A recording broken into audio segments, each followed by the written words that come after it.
Mtazamaji wa channel ya Dr. Ruzuba, kila siku watu wamekuwa wakiniuliza kwamba tuna biashara zetu, katika biashara zetu tunaibiwa sana. Yaani unaibiwa sana. Lakini pia unaweza ukawa na go down, lakini watu wamekuwa si waaminifu.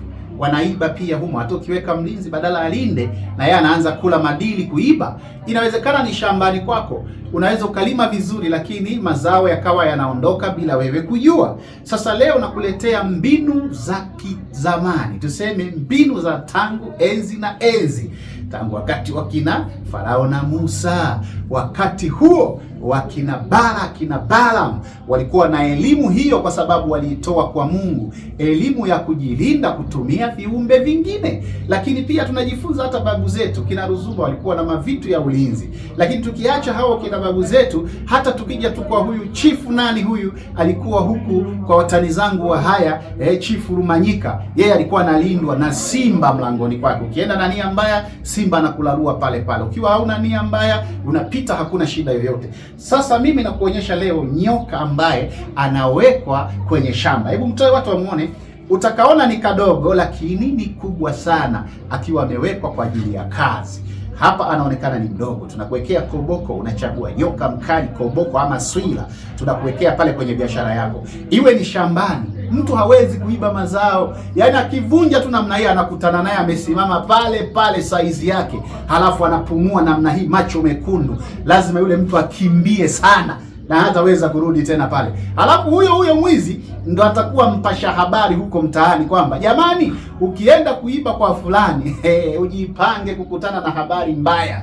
Kwa hiyo wewe, watu hawatajaribu kuiba shamba lako tena, hawatajaribu kuiba tena kwenye godauni lako. Kama mlinzi unamweka awe ni wa kufungua geti, lakini yeye mwenyewe akibadilisha akili tu achukue kitu, anakutana na mzee amesimama namna hii, atamtisha mara ya kwanza, atamtisha mara ya pili, hataki tu kuacha hicho kitu, basi anakula moja ambayo utamkuta mwenyewe habari yake iko mochwari. Naitwa Ruzuba. Sasa watu wengi sana wanauliza babu, huyu unaweza ukamtuma kwenye basi? Lakini kabla hata sijamuuliza, haiwezekani. Jibu ni mpaka mimi nifike au msaidizi wangu afike akutengenezee kwenye eneo lako. Ukitengeneza hili tofauti, hata kama mlinzi unamlipa 1,500 kwa mwezi au 300,000, piga mahesabu kwa mwaka ni shilingi ngapi? Kwa miaka 10 sasa inakuwa ni kiasi gani? Ni pesa nyingi sana, lakini utalipa pesa kidogo sana. Unakuja unawekewa huu mzigo. Ndugu yangu, mwizi, mchawi, hauwezi kukanyaga hapo kwa ajili ya lengo baya.